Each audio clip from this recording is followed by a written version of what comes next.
obra santa do Espírito, esta causa é do Senhor, como vento impetuoso, como fogo abrasador. Estamos sobre terra santa, reverente muito amor. Essa obra é decisiva, vigilante de temor. Ninguém detém, é obra santa. Ninguém detém, é obra santa. Nem Satã nem o mundo todo pode apagar. Nós temos agora um período muito importante, um período muito fértil, para nós lançarmos a semente. Ao invés de nós ficarmos preocupados com tudo que está acontecendo, é momento de nós alertarmos as pessoas, porque as pessoas ficam mais sensíveis ao Evangelho, as pessoas ficam mais temerosas com os acontecimentos. Nós não devemos temer nada, muito pelo contrário, eu estou muito feliz. Porque minha Bíblia diz que tudo isso ainda é pouco. E nós precisamos entender o trabalhar de Deus. Todos nós sabemos, irmãos, que o mundo ele é pecaminoso. Nós sabemos que a justiça humana, ela é ruim. E tudo isso aí é fruto das ações dos seres humanos, fruto das ações da própria igreja, fruto das ações dos nossos governantes, fruto das ações do nosso povo. E nós precisamos entender que nossa guerra não é contra ninguém, contra seres humanos. A nossa guerra é contra o pecado que assola a humanidade. E nesses momentos, ao invés de nós na fila de um posto de gasolina, porque todos nós aqui também perecemos por tudo que está acontecendo, ao invés de estarmos reclamando, nós estamos lançando a semente, pregando o Evangelho, alertando o povo. Eu creio que isso não vai ficar por muito tempo, mas isso virá um dia com mais força. Lembre-se que, independente de política, independente de tudo o que está acontecendo, o ser humano ele caminha de mal a pior, e a ganância do homem é que faz isso. A ganância de querer um pouquinho mais em detrimento às necessidades do outro, é que faz isso. E nós sabemos que tudo isso que está acontecendo no Brasil faz temer o mundo. Afinal, nós temos, se não for o maior rebanho bovino, um dos maiores rebanhos de carne do mundo. Nós somos produtores de alimentos para o mundo todo. Isso afeta não só a nossa nação, isso afeta parte do mundo que necessita do alimento que sai do Brasil. Vocês já pensaram nisso?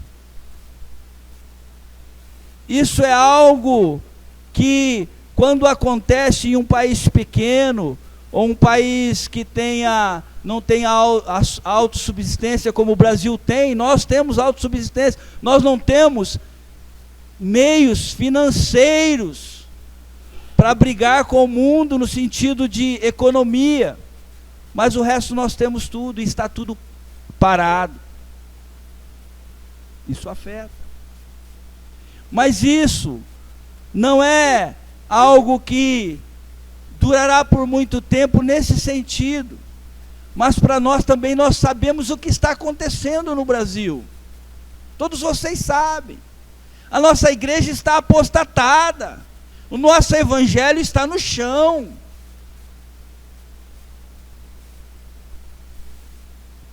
Hoje eu ouvi a conversa de dois jovens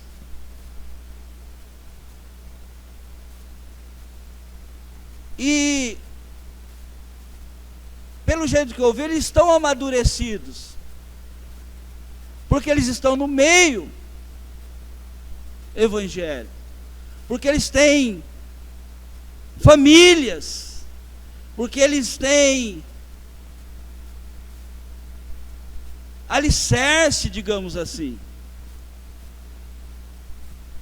E a conversa que eu ouvi não foi uma coisa bonita no sentido de apresentar o evangelho a uma pessoa.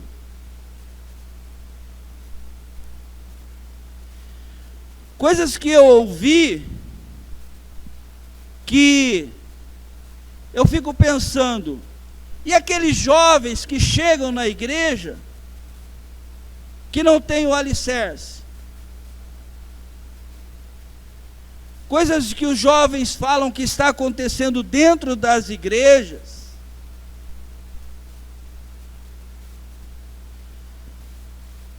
que muitas vezes o mundo lá fora tem vergonha.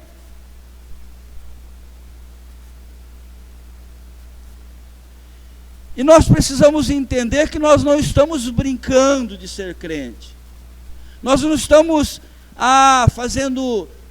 Não, nós estamos numa batalha espiritual. E este momento é momento de privilégio para nós sabermos que Deus não perdeu o controle, não. Precisa de algo.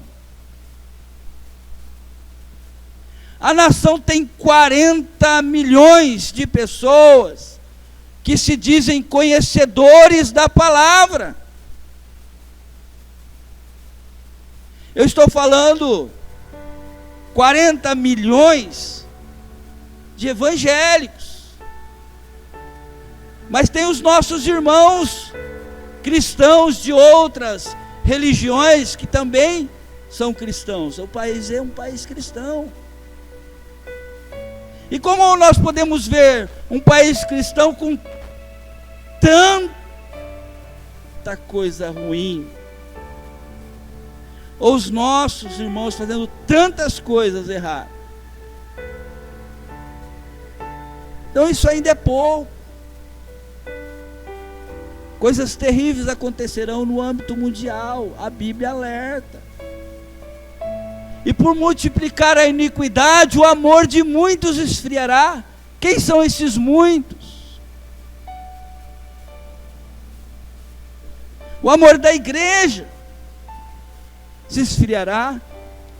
Se esfriar o amor, nós também vamos fazer conchavos políticos, Igor. Nós também vamos entrar na corrupção. Isso é esfriar o amor. E é isso que nós temos visto. Então é necessário nós pensarmos.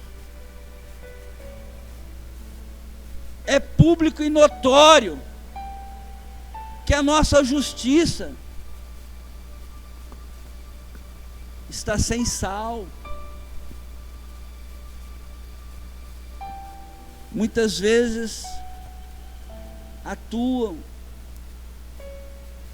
tardia, muitas vezes nem atuam, muitas vezes resolvem alguma coisa. Mas tudo isso é porque nós não temos realmente vivido o Evangelho como é para viver. Essa briga de petróleo é mundial. Essas guerras que existem pelo mundo afora, é tudo por causa de petróleo. Isso é claro, isso é público. Isso é tema de filmes. Assista Mad Max. Assista qualquer filme do futurístico, que você vai ver isso. E nós sabemos que muitas vezes As nossas plataformas estão em alto mar. Nosso petróleo está escoando agora para o mundo todo. Não tem greve lá em alto mar, os navios. E tudo isso, por quê? Porque os nossos governantes ficam brigando para ver quem tem mais parte, quem participa mais. E nós, como igrejas, não pregamos o Evangelho como deveria pregar. Evangelho é denunciar o pecado. Evangelho é pregar o amor. Evangelho é viver o amor sem medo da morte, sem medo de morrer, sem medo de represálias, sem medo de dizer a verdade. A política deveria ser política. A religião deveria cuidar da religião. E nós no Brasil misturamos a política e a religião.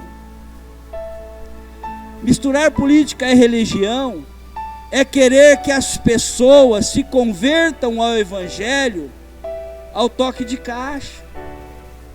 É querer que o nosso presidente seja um evangélico. E se não for evangélico, não presta. Isso é acepção de pessoas. Nós precisamos entender que uma parte cuida da administração do país e a outra parte prega o Evangelho. Se nós pegarmos um pastor que cuida do Evangelho para cuidar da economia do país, está errado. Está errado. É ministro do Evangelho. Ou então decida. Ou então mude. Faça uma coisa ou outra. E nós estamos querendo e ainda falamos, nós temos que colocar homens de Deus. Homens de Deus, nós somos homens e mulheres de Deus, mas somos pecadores. Nós temos que colocar pessoas que saibam, que são prontos para aquilo, que sabem fazer aquilo, cada um no seu lugar. Cada um faça o que sabe fazer. Um é dado o dom disso, o dom daquilo outro, o dom daquilo outro. Nós precisamos entender que o amor é a chave de tudo. E nós precisamos compreender que nós temos que aprender a orar como convém. Nós não temos orado, a igreja não tem orado. A igreja até tem orado, mas ela tem orado sem o entendimento. Esta semana teve a comemoração de 40 anos da Igreja Renovada. E nesses dias foram todos os pregadores falaram sobre oração. E foi um período muito bom para a igreja. E eu digo que esse período, tudo isso que está acontecendo no Brasil, toda essa sombra, essa nuvem negra, nós podemos, como evangélicos que somos, tirar algum proveito. E eu creio que em todas as igrejas que estão se reunindo agora, algo sobre isso alguém está falando. Algo sobre esses acontecimentos, em todos os lugares estão orando. Isso pode servir para nós de um alerta, de nós cobrarmos mais justiça, de nós cobrarmos mais justiça social, de nós nos preocuparmos mais. Imagine, irmãos, eu fui caminhoneiro. Há momentos que você entra em desespero. Há momentos que você ficar parado dá mais lucro do que se você trabalhar. Mas não é só o caminhoneiro. Há pessoas que recebem um salário mínimo, ou há pessoas que recebem um salário, irmãos, que ele fica devendo, ele sempre fica devendo para os outros. E muitas vezes é taxado de caloteiro, e ele não é. Não é o desejo. É porque o salário não dá. E aí ele estica mais um pouquinho. E a humanidade faz isso, vai espremendo, vai espremendo, vai espremendo. E nós vemos na Bíblia que Jesus sempre fez ao contrário. Nós não vamos mudar o mundo, mas nós podemos mudar a nós mesmos, as nossas atitudes. Nós podemos viver o Evangelho. E quando você começa a viver o Evangelho, mais pessoas vão vivendo ao seu lado. A igreja precisa acordar, aprender a orar. Nesses dias, cada pregador foi falando sobre uma forma de orar, e todos eles disseram a mesma coisa. No sábado, não, na sexta-feira, algo interessante que foi dito, que nós precisamos aprender a orar como convém. E primeiro nós precisamos chegar aos pés de Deus. E a nossa oração tem que começar com gratidão. Agradecer a Deus. Abra a sua Bíblia em Mateus, no capítulo 6.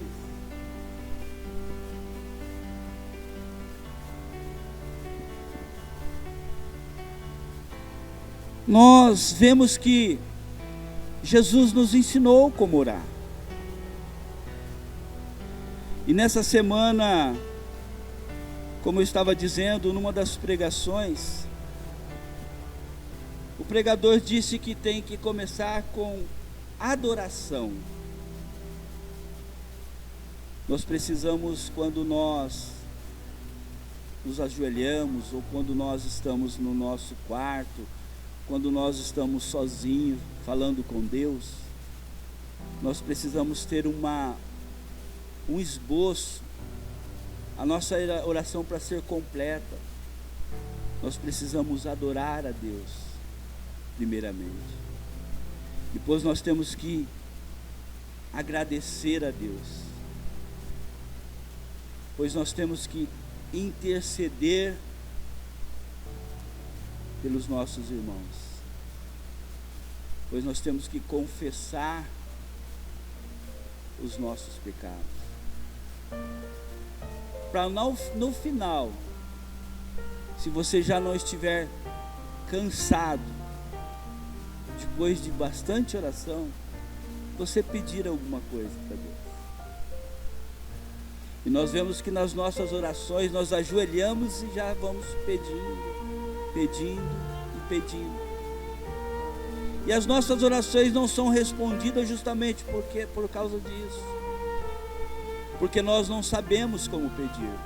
Nós não sabemos como pedir, não sabemos o que pedir, e nós não sabemos nem o que nós precisamos.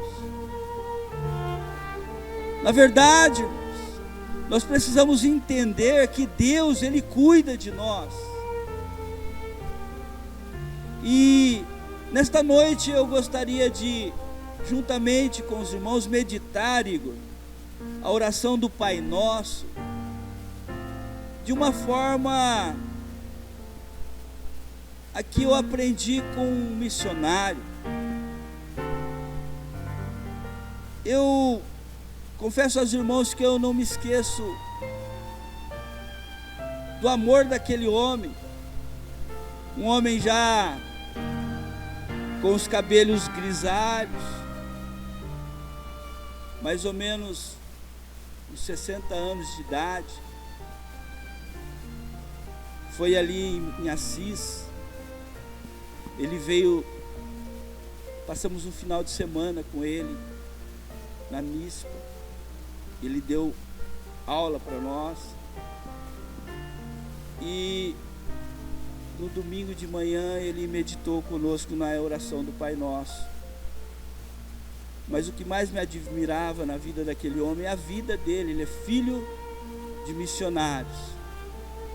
Ele é americano. Até os 20 anos ele viveu com os pais. Depois ele veio para um país da América Latina que eu não me lembro o nome. Ficou 20 anos. Depois ele foi para o México. Ficou mais 20 anos. Ali ele conta uma história que a filha dele casou por ali. E aí casou com o rapaz era traficante. Enfim, no fim ele saiu do México, fugiu com a família, com a filha. E aí ele veio para o Brasil. Ele ficou 20 anos nos Estados Unidos, 20 anos no outro país, 20 anos no México. Ele falou assim: e agora eu quero ficar mais 20 anos no Brasil. A vida dele, interessante que uma pessoa super culta, uma pessoa, irmãos, algo interessante que você sente prazer de estar do lado daquela pessoa. O que ele tinha, a vida dele, a família e o amor de Deus. E aí ele nos ensinou algo sobre o Pai Nosso que eu já devo ter passado para os irmãos, mas eu gostaria de passar nesta noite novamente. Porque nós sabemos que a Bíblia diz que quando nós orarmos, nós não precisamos ou não devemos usar de vã repetições. Vamos ler.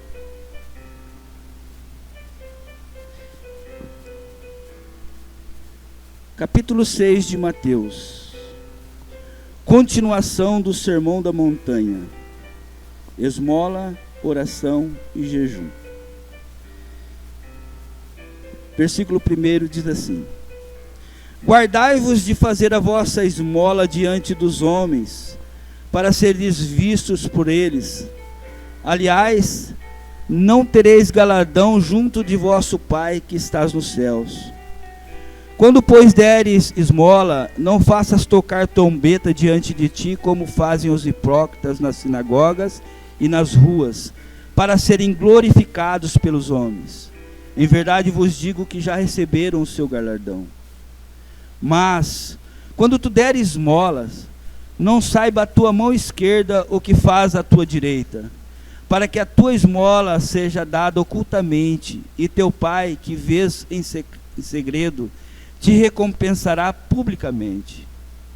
E quando orares, não sejais como os hipócritas, pois se comprazem em orar em pé nas sinagogas e às esquinas das ruas, para serem vistos pelos homens. Em verdade vos digo que já receberam o seu galardão. Mas tu, quando orares, entra no teu aposento, e fechando a tua porta, ora a teu Pai que está em oculto, e teu Pai que vê secretamente te recompensará. E orando, não useis de vã repetições, como os gentios, que pensam que por muito falarem serão ouvidos. Não vos assemelheis, pois, a eles, porque o vosso Pai sabe o que vos é necessário antes de vos pedirdes. Portanto, vós orareis assim: Pai nosso, que estás nos céus, santificado seja o teu nome. Venha o teu reino, seja feita a tua vontade, assim na terra como no céu. O pão nosso de cada dia nos dá hoje, e perdoa as nossas dívidas, assim como nós perdoamos os nossos devedores. E não nos induzas à tentação, mas livra-nos do mal, porque teu é o reino, o poder e a glória para sempre. Irmãos, quando aquele missionário, o pastor Henry Cross, quando ele leu isso para nós, ele passou a meditar conosco e nos ensinar que aqui está dizendo para nós não usarmos de vã repetições, e é o que nós somos ensinados a fazer. Afinal, nos ensinaram. Eu não estou criticando ninguém, é o que nós somos ensinados a orar tantos Pai Nosso, tantas Ave Maria, repetindo aquela mesma coisa. E não é isso que está dizendo aqui. O que está dizendo aqui é que quando nós orarmos, a nossa oração tem que ser completa. Ela tem que ter começo, meio e fim. E isso é o que a gente aprende na escola, não é? Faça uma oração, não é assim? Começo, meio e fim. Quando a professora faça uma oração, ela manda você repetir a mesma coisa? Não, ela fala, você fala sobre qualquer coisa com começo, meio e fim. Quando Jesus ensina, Ele não está ensinando para nós ficarmos repetindo isso que Ele falou. Não é isso. E nós fomos ensinados assim. E não é isso que está dizendo. É muito sério. Não é pecado nós nos reunirmos e orarmos o Pai Nosso. Não é pecado. Mas não tem eficácia nenhuma você só orar o Pai Nosso. Não tem eficácia nenhuma. Você não está dizendo nada a ninguém. O que está dizendo aqui é um esboço, Roberto. É um esboço para as suas orações. Para quando você orar, olha como diz: portanto, vós orareis assim: Pai nosso que estás no céu. Ou seja, a sua oração, ela tem que começar, ela tem que ter um cabeçalho, ela tem que começar quando você chama Ele de Pai. Você vai, quando você vai a sua mãe, você já chama mãe, ou você chama Pai. A sua oração tem que começar desta forma. Quando você vai, por quê? Porque na verdade, irmãos, a oração do Pai Nosso, ela é uma escada. Ela é uma escada, Igor, onde nós descemos. Para nós chegarmos à presença de Deus, nós subimos. Mas para nós subirmos até Deus, nós precisamos descer. Olha que coisa louca. Para ir até Deus nós estamos subindo, mas nós precisamos descer. É muito sério isso. Por quê? Porque Deus nos autoriza a chamá-lo de Pai. E Ele não é nosso Pai. Forte a palavra. Por quê? Porque Ele é Pai de Jesus, que é Ele mesmo. Ele se fez carne. E o unigênito de Deus, quem é? Ele mesmo, Jesus, Filho único.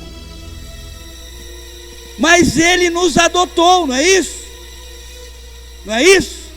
Nós não somos filhos de Deus por adoção, porque Ele nos deu o direito de sermos chamados filhos de Deus.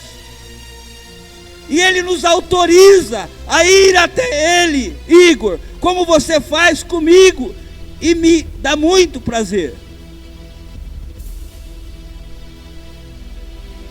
Ele nos autoriza a chegarmos até Ele como Pai.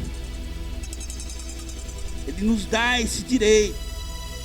Mas ela é uma oração onde nós descemos, Igor. Sabe por quê? Porque diz assim: Pai nosso que estais no céu. Mas continua: santificado seja o teu nome. Epa, Pai, santificado seja o teu nome, ou seja, sua bênção, reverência. E quem faz isso? Os anjos. Os anjos glorificam a Deus. Mas pera lá, Deus nos colocou acima dos anjos. Os anjos são criaturas de Deus. Deus nos adotou como Pai. Mas agora Deus fala para nós santificar. Nós temos que ir como Pai, mas nós temos que ir em reverência como Deus. Você está entendendo o que eu estou dizendo? Nós vamos como Pai, mas não podemos esquecer de ir com reverência, que Ele é Deus. E continua essa escada onde nós vamos descendo. E você vai entender como tem que ser as suas orações. Venha o teu reino. Espera lá. Pai nosso que estás no céu, santificado seja o teu nome. Venha o teu reino. O reino é teu. Ó Pai, eu te glorifico. Eu te agradeço por me dar a oportunidade de ser cidadão do teu reino. Venha a nós o teu reino. Filho, me glorifica. Saiba que você é cidadão do meu reino. O reino é meu, é de Deus. Você é meu filho. Vai descendo.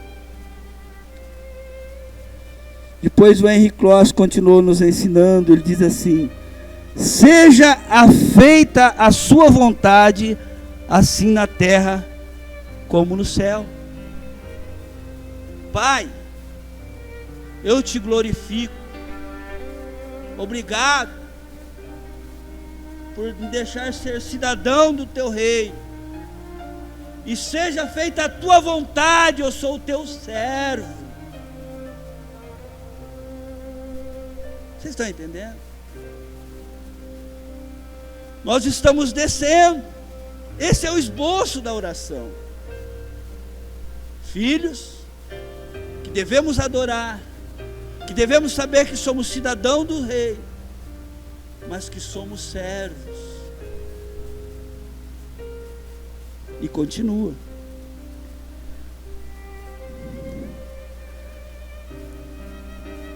O pão nosso de cada dia nos dá hoje. Olha, irmãos, olha como é nós estamos subindo para ir à presença de Deus, mas nós estamos descendo numa escada. Agora nós estamos pedindo o pão nosso. Eu gostaria que você fosse sincero. Quem pede pão não sendo filho?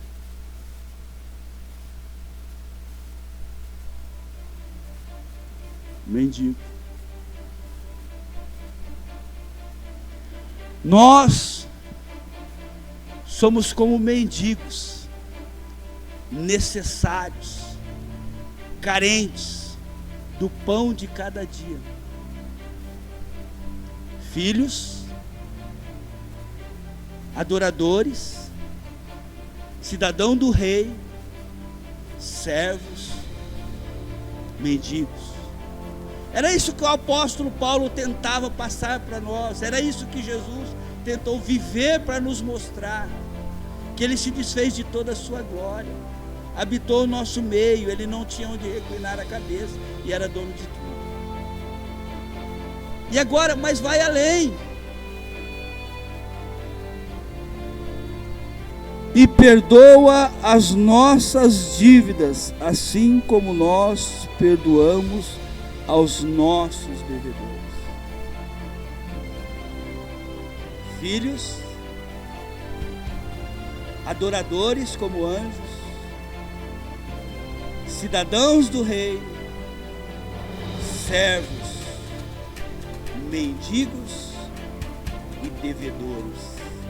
É isso que nós somos perante Deus. Essa é a oração do Pai Nosso. É esse o esboço para todas as nossas orações. É isso que nós devemos entender. O que somos, aonde estamos. E nós queremos dar ordem a Deus. Deus fazer isso. Deus faz aquilo. Deus precisa me ajudar. Sem antes nos colocar no lugar que nós devemos estar. E foi a única oração que Jesus nos ensinou. Nos colocando no nosso lugar.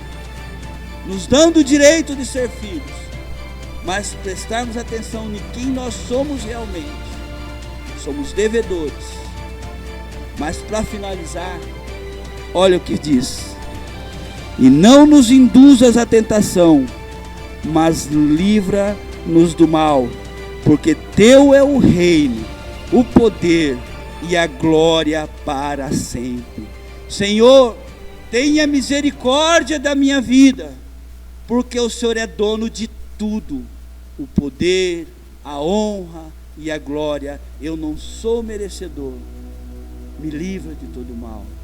Cuida de mim, pecador que sou. Amém? Aí você entrou na presença de Deus. Aí você está na presença de Deus. E lembre-se que Ele é teu Pai. Chore aos pés dEle. Peça a sua necessidade. Mas você verá, depois que você fez a oração de toda essa forma, você verá que tudo que estava no seu coração, todas as suas petições, você não precisa nem falar para Ele, porque Ele já sabe de tudo. Mas se você quiser falar, fale, porque você tem toda a liberdade. Afinal, Ele é o nosso Pai.